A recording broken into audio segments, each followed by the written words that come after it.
May mga karerang hindi nagtatapos sa pagkatalo. Nagtatapos ito sa katahimikan. Hindi ang katahimikan ng kawalan ng kaugnayan, kundi ang mas mabigat na uri, ang katahimikan na sumusunod kapag wala nang natitirang dapat patunayan, ngunit may tila hindi natapos.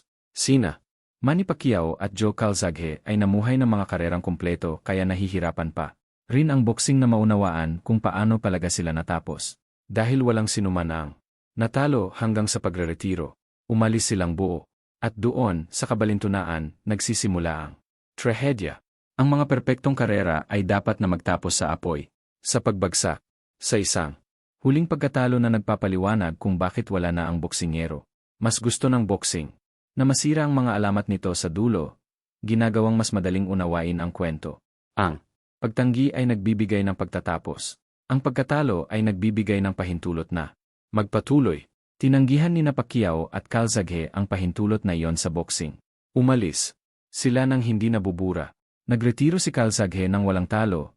Ang kanyang katawan ay lumanang ngunit ang kanyang record ay hindi nagalaw. Nalampasan ang bawat hamon ng hindi kailanman nalutas. Hindi nagretiro si Pacquiao nang walang talo. Ngunit nagretiro siya na may higit na tagumpay, na umakyat sa mga weight class na walang nag-akala na posible, na muling isinulat kung ano ang hitsura ng ambisyon sa totoong oras. Ngunit walang katapusan ang tila malinis, dahil hindi alam ng boxing kung ano ang gagawin sa mga lalaking umaalis ayon sa sarili nilang mga kagustuhan.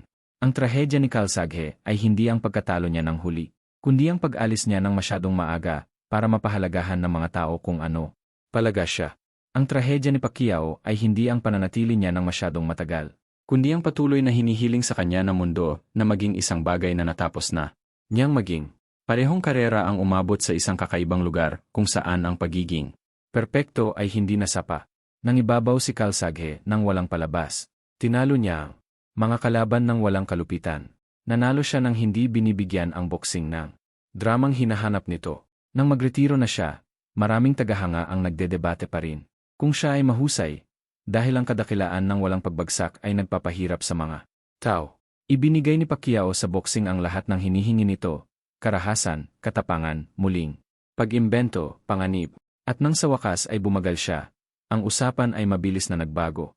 Hindi sa pasasalamat, kundi sa pagkaini. Sa mga tanong kung bakit naroon pa rin siya sa hali, na kung gaano na siya kalayo. Magkaibang landas, parehong wakas, isang hindi nalutas na katahimikan. Ang trahedya ng perpektong karera ay hindi kung paano ito natatapos, kundi kung paano ito napagkakamalan ng mga tao kapag natapos na. Mas malinaw na naalala ng boxing ang pagkabigo kaysa sa pagpipigil. Mas naiintindihan nito ang pagbagsak kaysa sa pagkumpleto. Hindi kailanman natumba si Calzaghe. Tumanggi si Pacquiao na manatiling natumba. At iyon ang nag-iwan sa sport na hindi mapalagay. Ang pagretiro ni Calzaghe ay lumikha ng kawalan. Walang rematch. Walang huling kahihiyan. Walang tiyak na sandali kung saan masasabi ng mga tagahanga, kaya nga siya tumigil. May sinabi ang katawan niya na hindi kailanman nagawa ng record niya. Nakinig siya. Hindi ang boxing. Ang mga huling taon ni Pacquiao ay lumikha ng kakaibang discomfort. Hindi na siya akma sa mito na binuo ng mga tao sa paligid niya. Hindi siya dapat tumanda. Hindi siya dapat maging tao. Nang tumanda siya, itinuring ito ng mga tagahanga bilang pagtataksil sa halip na hindi maiiwasan. Parehong inilantad ng mga lalaki ang isang mapait na katotohanan na ayaw harapin ng boxing. Ang perpektong karera ay hindi nagbibigay ng pagtatapos. Inilalantad nito ang pangangailangan ng mga manonood para dito. Ang pagiging perpekto ni Calzaghe ay tahimik. Masyadong tahimik. Pinagkaitan nito ang mga tagahanga ng tanawin ng pagdurusa. Ang kanyang pangingibabaw ay nagmula sa akumulasyon, hindi pagkalipol. Nadaig niya ang mga alamat, mga mapanlikhang hamon, at umalis na walang natitirang habulin. Ang pagiging perpekto ni Pacquiao ay magulo. Dumating ito sa pamamagitan ng panganib, sa pamamagitan ng katapangan, sa pamamagitan ang paulit-ulit na muling pag-imbento. Ang kanyang karera ay hindi sumunod sa isang tuwid na linya, sumabog ito palabas, na umaantig sa mga dibisyon at mga panahon kung saan naselyuhan ang pag-iisip ng boxing. Gayunpaman, nang tumigil ang parehong lalaki, ang sport ay tumugon sa parehong paraan. Nang may discomfort, kinuwestiyon si Calzaghe dahil hindi siya natalo. Kinuwestiyon si Pacquiao dahil hindi siya sumuko agad. Dalawang magasalungat na kritisismo na nagmula sa parehong kawalan ng kakayahang tanggapin ang Autonomiya. Ang trahedya na katapusan ng kanilang mga karera ay hindi matatagpuan sa kanilang mga huling laban. Ito ay matatagpuan sa kung paano patuloy na humihingi ng higit pa. Ang boxing, nang wala nang natitirang dapat kunin. Ang pamana ni Calzaghe ay minaliit dahil kulang ito sa drama. Ang pamana ni Pacquiao ay pilit dahil naglalaman ito ng labis na nilalaman. Nito, parehong lalaki ang nagdusa mula sa parehong hindi pagkakaunawaan na ang mga karera ay dapat magtapos sa paraan ng mga kwento. Hindi nila ginagawa. Ang totoong karera ay nagtatapos kapag nagpasya ang boksingero na ang halaga ay hindi na tumutugma sa kahulugan. Naramdaman ni Calzaghe ang halagang iyon sa kanyang mga kamay, sa kanyang katawan, sa kanyang kinabukasan. Umalis siyang walang talo, alam na ang pananatili ay magbabawas lamang. Naramdaman ni Pacquiao ang halagang iyon sa inaasahan. Sa walang katapusang kahilingan na maging ang parehong tao magpakailanman.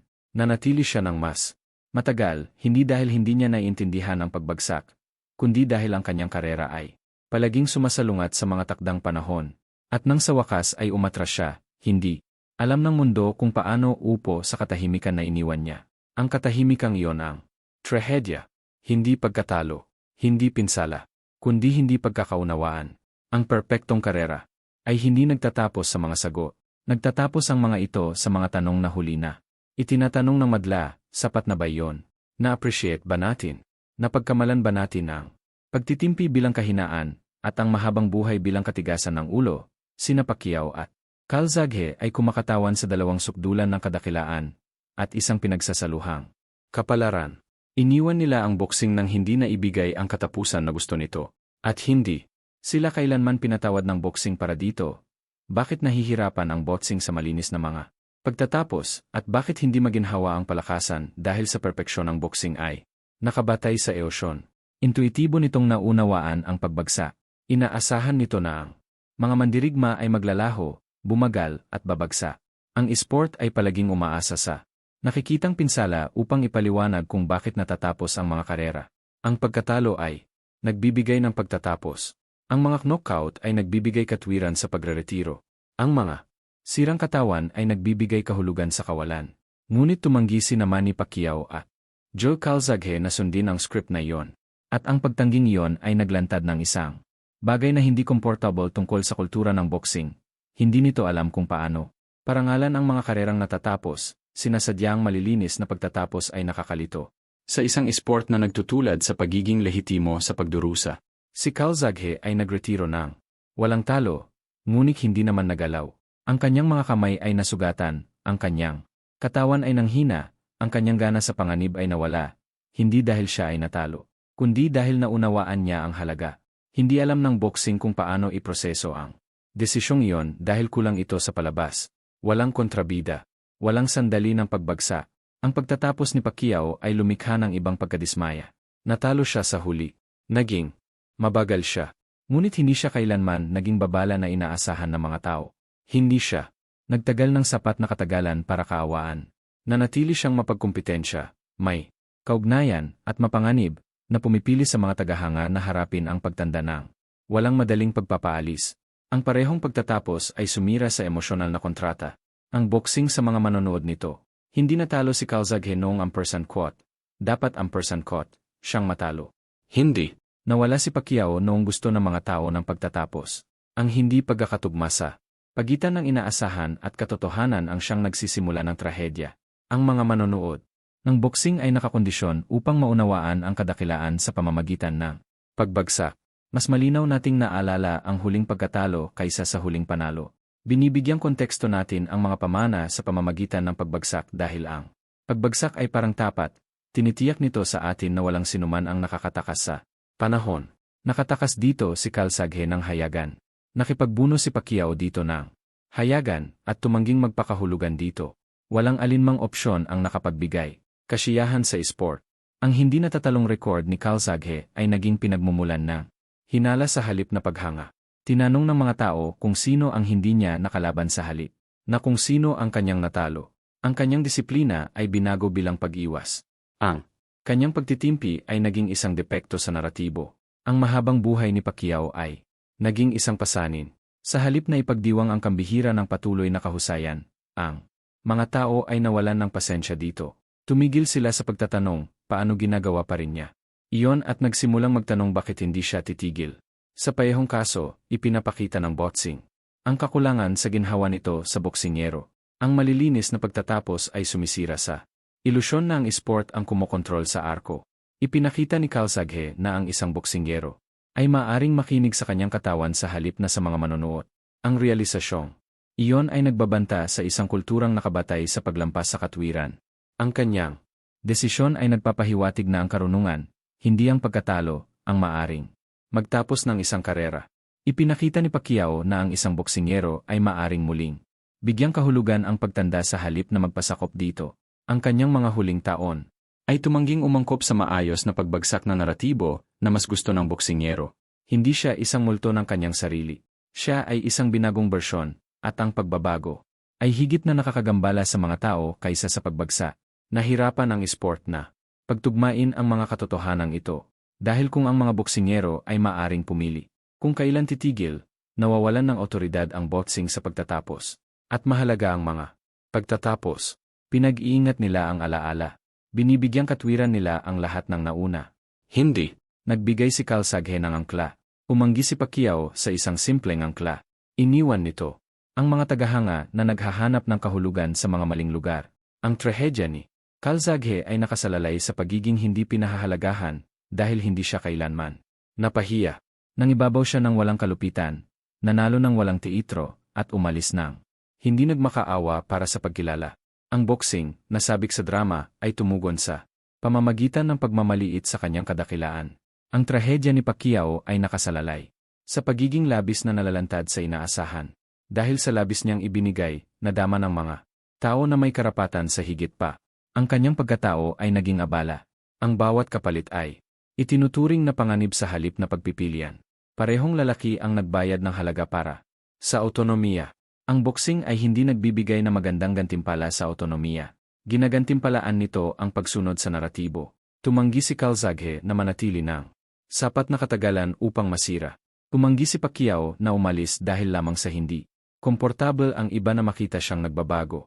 Ang paglaban na iyon ay nagparamdam sa kanilang mga wakas na hindi nalutas, hindi dahil may kulang, kundi dahil hindi kailanman natutunan ng boxing kung paano magpaalam ng walang pinsala. Ito ang pangunahing hindi pagkakaunawaan na isiniwalat ni Pacquiao at Calzaghe. Ang esport ay nakakalito pagtitiis ka sa makarapatan. Naniniwala ito na ang kadakilaan ay may utang na loob sa isang partikular na uri ng pagtatapos. Ngunit ang kadakilaan ay walang paliwanag. Nagtiwala si Calzaghe sa kanyang likas na ugali. Nagtiwala si Pacquiao sa kanyang ebolusyon.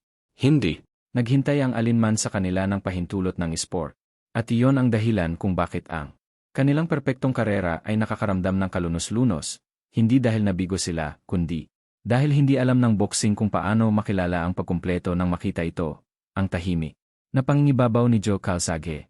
At bakit hindi alam ng boxing kung ano ang gagawin? Dito hindi kailanman naging katulad ng inaasahan ng isang halimaw na boksingero si Joe Calzaghe. Hindi niya sinundan ang mga kalaban ng may banta. Hindi niya ipinangako ang pagkawasak. Hindi niya iniwang nakakalat ang mga bangkay para sa mga highlight reels. At dahil doon, ginugol ng boksingero ang halos buong karera niya sa hindi pagkakaunawa sa kanya. Ang pangingibabaw ni Calzaghe ay nakabatay sa isang bagay na hindi gaanong sinematiko.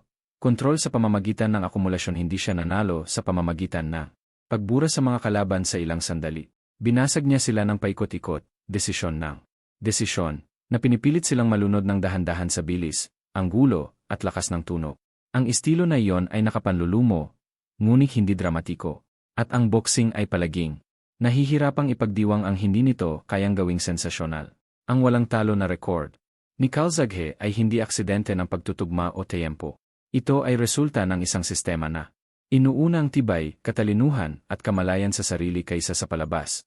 Naunawaan niya ng eksakto kung ano ang kanyang ibinibigay, at kung ano mismo ang hindi niya handang tanggapin bilang kapalit.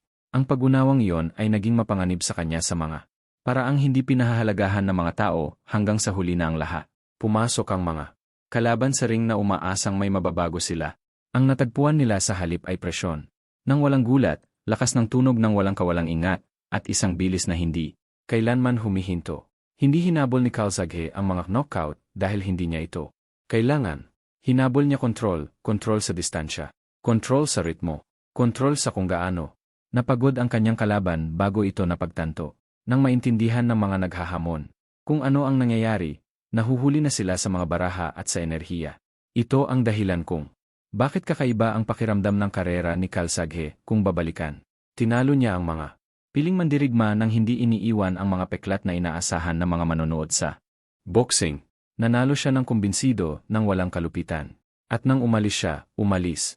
Siyang walang talo, ngunit hindi naunawaan. Hindi alam ng boksingero kung paano siya usapan.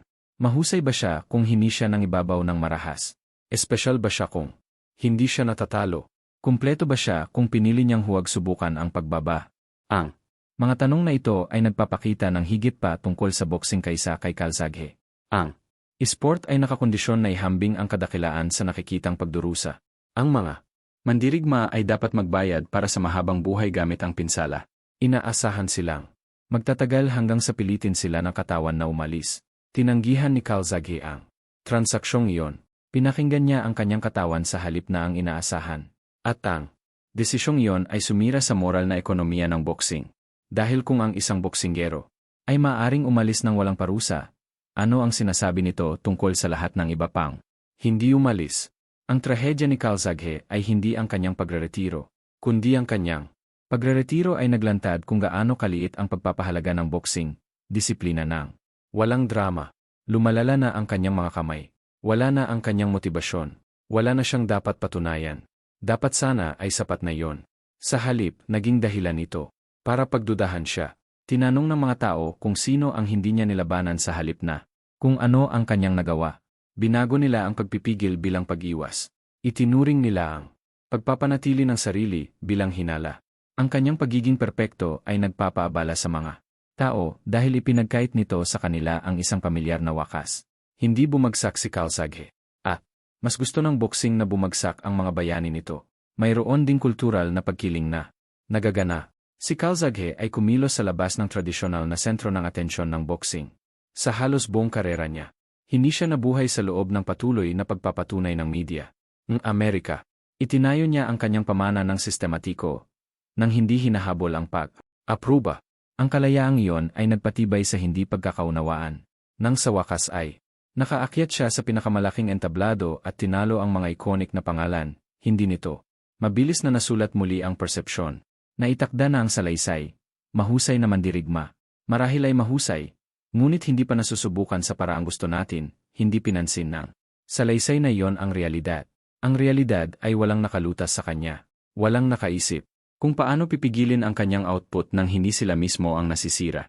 Walang pumilit sa kanya sa kaguluhan na hindi niya kayang pamahalaan. Walang naglantad ng isang depekto na sapat ang laki para tapusin ang kanyang pagtakbo. At iyon ang problema. Hindi alam ng boksingero kung paano katapusin ang kanyang kwento, kaya minaliit nito ito. Ang pagiging perpekto ni Calzaghe ay hindi sapat ang lakas para makaakit ng pagkamangha. Ito ay matatag, walang humpay, professional.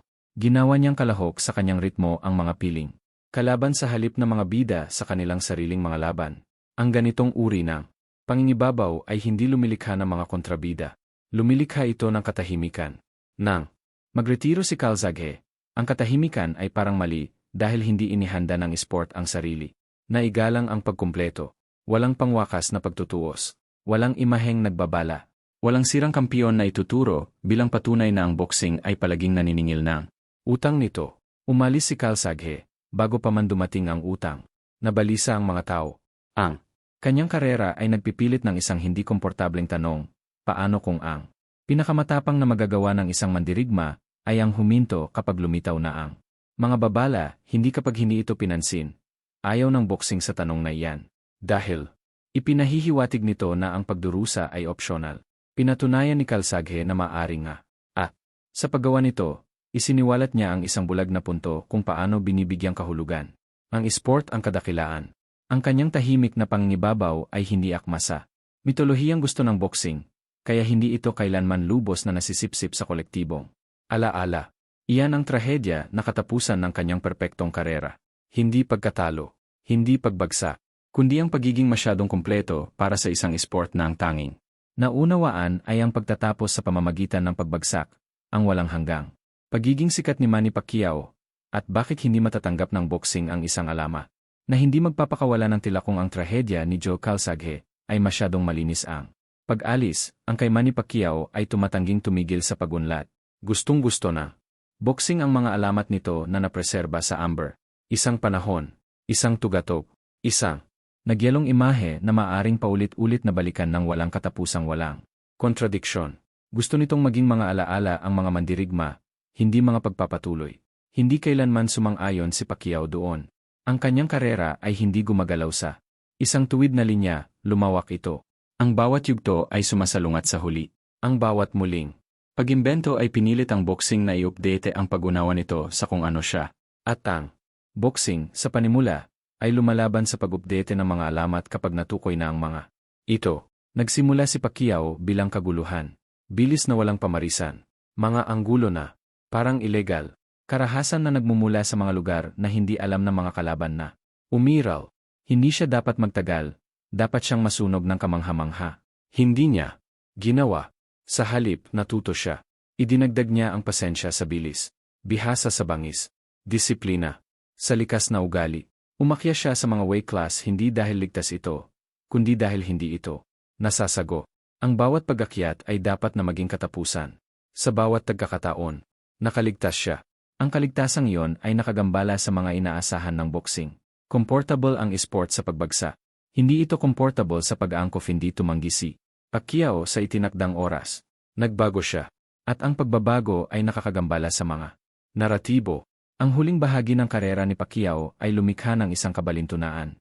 Hindi na siya ang hindi mapigilang malabo, ngunit isa pa rin siyang piling tao. Mapagkumpitensya pa rin. Delikado pa rin. May kaugnayan pa rin laban sa mas bata at mas malalakas na kalalakihan, na dapat sana ay magmamana ng dibisyon.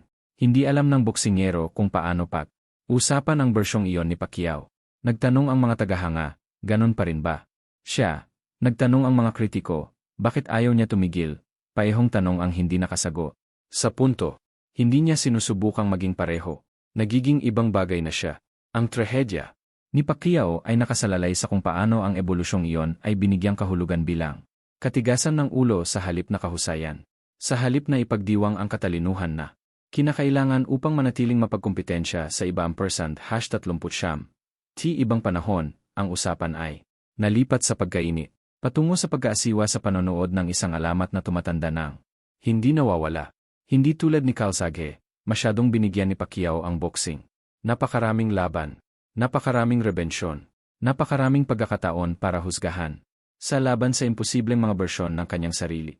Ang bawat pagbabalik ay hindi patas, na nagre-reset ng mga inaasahan. Ang bawat pagganap ay sinukat hindi laban sa mga kalaban, kundi laban sa memorya. Imposibleng pamantayan iyon. Hindi nagretiro si Pacquiao. Nang walang talo, hindi siya umalis sa eksaktong sandali na gusto ng mga tao. Nagtagal siya ng sapat na katagalan upang ipaalala sa mundo na ang mga alamat ay tao, at ang paalalang iyon ay nagpabalisa sa mga tao. Mas gusto ng boxing ang mga alamat na bumagsak o wala na. Hindi rin ganoon si Pacquiao sa loob ng mahabang panahon. Patuloy niyang piniling lumaban hindi dahil hindi niya naiintindihan ang pagbagsak, kundi dahil ang kanyang karera ay hindi kailanman sumunod sa mga patakaran ng pagbagsak. Palagi siyang nakaligtas kung saan hindi naiintindihan ng iba. Palagi niyang sinasagot ang mga tanong na dapat sana ang #30. Why siyang tatapos? Kaya bakit niya biglang tatanggapin ang isang talaorasan na isinulat ng iba? Dito sumasalamin ang kanyang trahedya kay Calzaghe sa kabaligtaran. Umalis si Calzaghe bago pa makapagsalita ang pagbagsak. Nanatili si Pacquiao ng sapat na katagalan kaya ang #30. Ang pagbagsak ay palaging inaasahan, kahit na hindi pa ito ganap na dumating. Ang parehong mga pagpipilian ay lumabag sa inaasahan ng boxing kung paano dapat magtapos ang mga kwento. Ang autonomiya ni Pacquiao ay nagpabalisa sa mga tao. Ang kanyang pagtanggi na mawala ay naging paghanga sa paggairita. Tumigil ang mga tao sa pagtatanong kung ano ang ibinigay niya at nagsimulang magtanong kung bakit pa rin siya kumukuha. Ang pagbabagong iyon ay malupi. Dahil ang mga huling laban ni Pacquiao ay hindi mga gawa ng pagtanggi. Ito ay mga gawa ng kuryusidad. Ang pagsubok kung hanggang saan ang aabot ng adaptasyon. Ang pagtingin kung ang karunungan ay makakabawi sa pagguho. Minsan ay nagawa, minsan ay hindi. Ngunit hindi yon ang punto. Ang punto ay iginiit ni Pacquiao na aminin ang kanyang katapusan. Kahit na nalito nito ang mga manonood. Ayaw niya ng isang malinis na pahinga na dulot lamang ng pagkatalo. Gusto niya ng isang unti-unting paglaya, isang transisyon sa halip na isang pagbagsak. Hindi mahusay na hinahawakan ng boxing ang mga transisyon. Gusto nito ng mga bantas, hindi mga ellipse. Nag-alok si Pacquiao ng mga ellipse. Ipinakita niya na ang kadakilaan ay maaring lumawak, lumiit at mahalaga pa rin, na ang isang mandirigma ay maaring bumagal at makipagkumpetensya pa rin. Ang pagkakakilanlang iyon ay hindi kailangang mabasag sa sandaling mawala ang tugato. Ang aral na iyon ay hindi comfortable. Dahil pinipilit nito ang mga tagahanga na harapin ang pagtanda ng tapat, hindi bilang kabiguan, kundi bilang ebolusyon. Ang trahedya ni Pacquiao ay hindi matatagpuan sa anumang isang pagkatalo o desisyon. Ito ay matatagpuan sa kung paano naging abala ang kanyang pagkatao, ang paraan ng pagkawala ng pasensya para sa kanya, nang kasing bilis ng pagkawala nito para kay Calzaghe. Ngunit sa magkasalungat na dahilan, pinagdudahan si Calzaghe dahil masyadong maaga siyang umalis. Pinagdudahan si Pacquiao dahil masyadong matagal siyang nanatili.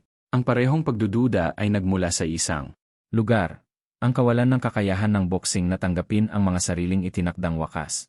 Ang karera ni Pacquiao ay hindi nangangailangan ng isang dramatikong huling yugto upang bigyang katwiran ang sarili nito. Ito ay kumpleto na. Ngunit dahil hindi ito natapos sa isang tiyak na tala, patuloy na humihingi ang mga tao ng isa. Ang kahilingang iyon ay hindi patas. Hindi lahat ng kwento ay nagtatapos sa isang tuldo. Ang ilan ay nagtatapos sa pag-unawa, kung handa itong pagbigyan ng mga manonood. Ang pagtanggi ni Pacquiao na tumigil sa paglipas ng panahon ang siyang nagpapahirap sa kanyang karera kung titingnan muli.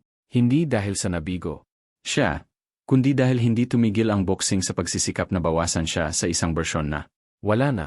Tulad ni Calzaghe, inilantad niya ang pagkailang ng esport sa mga boksingero na hindi sumusunod sa mga inaasahan sa naratibo. Dalawang perpektong karera. Dalawang magkaibang landas. Isa na pinagsasaluhang hindi pagkakaunawaan. Dalawang perpektong karera, isang pinagsasaluhang hindi pagkakaunawaan. Bakit ginagawang trahedya ng boxing ang pagkumpleto? Kailang kapag pinagtambal mo sina Manny Pacquiao at Joe Calzaghe, hindi may iwasan ang ironya. Dalawang karera na dapat ay kumakatawan sa magkasalungat na mitiin.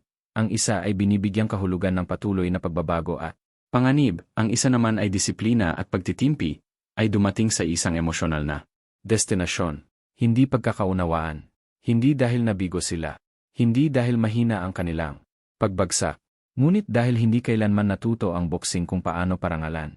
Ang pagkumpleto ng walang pagbagsak kinilantad ni Calzaghe at Pacquiao ang parehong kapintasan mula sa magkaibang anggulo. Ang isa ay umalis ng masyadong malinis. Ang isa naman ay nanatiling masyadong kitang-kita. Parehong nilabag ng dalawa ang hindi binibigkas na tuntunin ng boxing. Ang esport ang nagpapasya kung kailan katapos, hindi ikaw, at kapag binawi ng mga boksingero ang desisyong iyon, nahihirapan ang mga manonood.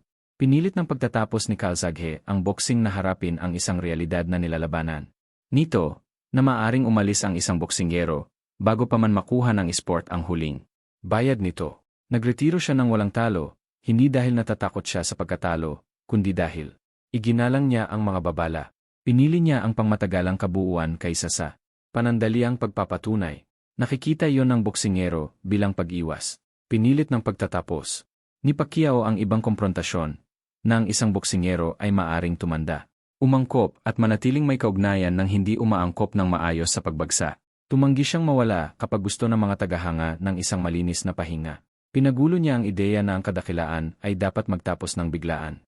Nakikita iyon ng boksingero bilang katigasan ng ulo. Sa katotohanan, parehong ginagawa ng dalawang lalaki. Ang parehong bagay, ahensya, mapanganib ang kalayaan sa isang esport na nakabatay sa palabas.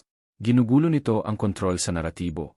Inaalis nito ang emosyonal na impluensya ng mga manonood. Itinatanggi nito ang boxing na may huling imaheng gusto nito, isang sirang kampiyon, isang tiyak na pagkatalo, isang malinaw na aral sa moralidad. Itinanggi ni Calzaghe ang imaheng iyon sa pamamagitan ng pag-iwan dito ng buo.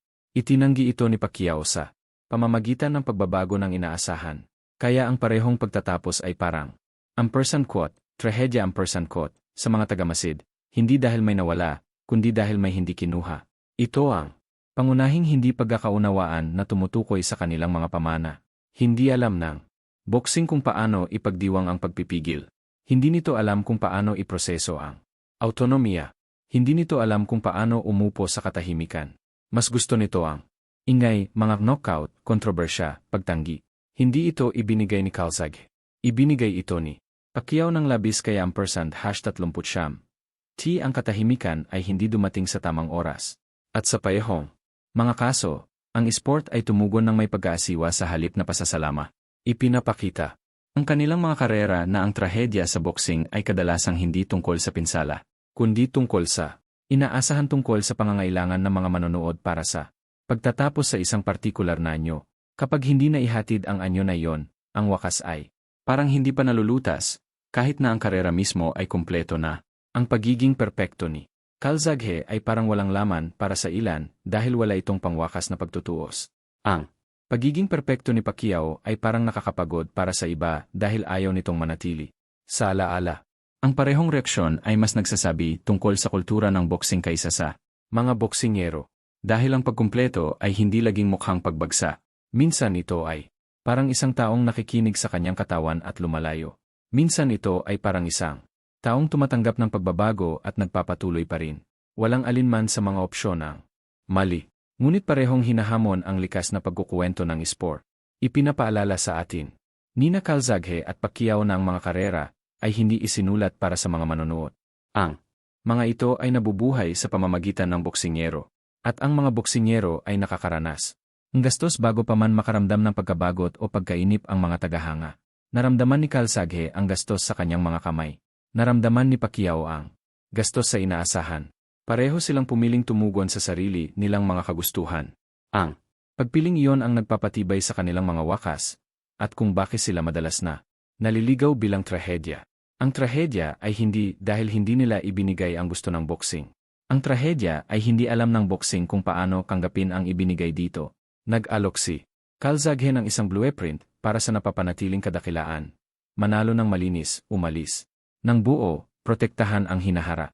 Nagkibit balikat ang boxing. Nag-alok si Pacquiao ng isang blueprint para sa adaptive na kadakilaan, magbago, mabuhay, umunlad ng higit sa tugatog. Ang boxing ay naging hindi mapakali. Magkasama, inilalantad ng kanilang mga karera. Ang isang esport na nahihirapan sa kapanahunan. Isang esport na nagdiriwang ng panganib, ngunit lumalaban sa karunungan. Na lumuluwalhati sa sakripisyo ngunit hindi nagtitiwala sa pangangalaga sa sarili. Gayunpaman, may paraan ang panahon upang itama ang pananaw. Pagkalipas ng mga taon, ang record ni Calzaghe ay nananatiling hindi nagalaw. Walang asterisk ang bumura nito. Walang pagkatalo ang nagbigay katwiran sa pagdududa. Ang kanyang disiplina ay hindi gaanong mukhang pag-iwas kundi mas mukhang foresight. Pagkalipas ng mga taon, ang karera ni Pacquiao ay hindi gaanong parang labis at mas parang pagsuway sa limitasyon. Ang kanyang mahabang buhay ay hindi na parang pagkapalayaw, parang makasaysayan na. Ang ingay ay kumukupas. Ang natitira ay ang pagkakaugnay-ugnay. Dalawang lalaking kinontrol ang kanilang mga wakas sa isang esport na bihirang pahintulutan ito. Dalawang lalaking nagpakita na ang kadakilaan ay hindi nangangailangan ng pagsira sa sarili upang maging lehitimo. Ang realisasyong iyon ay dumating ng huli, ngunit dumarating ito. At kapag nangyari ito, ang trahedya ay nawawala. Dahil nagiging malinaw ang katotohanan, hindi nabigo sina Pacquiao at Calzaghe sa boxing. Sa huli, lumaki sila sa kanilang mga inaasahan. Ang kanilang mga karera ay hindi natapos. Nang hindi perpekto. Nagtapos sila tapat at ang katapatan, sa isang esport na nalulong sa drama, ay kadalasang nagmumukhang trahedya, hanggang sa baguhin ito ng panahon bilang karunungan. Dalawang perpektong karera. Hindi trahedya dahil sa kung paano sila nagtapos, kundi dahil natagalan bago na unawaan ng mundo na nagtapos sila ng eksakto kung paano. Dapa.